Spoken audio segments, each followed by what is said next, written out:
মাটি দিয়ে এই ব্যাগটা তৈরি করার পর শেষে কিনা ইঁদুর এই ব্যাগটা নষ্ট করে দিল। আর এই ব্যাগটা তৈরি করতে আমাকে একজন কমেন্ট করে বলেছে, তো তার জন্যই আজকে এই ব্যাগটা আমি তৈরি করছি।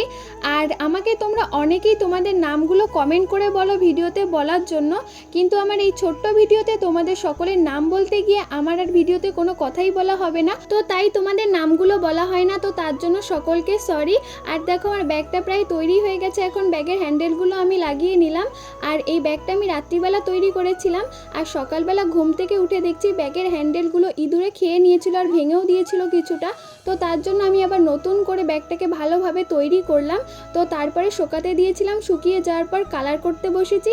ফার্স্টেই হোয়াইট কালার করে নিলাম, তারপরে ব্যাগটাকে পিঙ্ক কালার করে নিয়েছিলাম, আর কিছু হোয়াইট আমি এখানে ফ্লাওয়ার এঁকে নিয়েছিলাম। আর তোমাদের এই ছোট্ট ব্যাগটা কেমন লাগলো অবশ্যই কমেন্ট করে জানিও, ভালো লাগলে একটা লাইক করে দিও। আর তোমরা কমেন্ট করে বলতে পারো এর পরের ভিডিওতে মাটি দিয়ে কি তৈরি করব। তো আজকের মতো সকলকে টাটা।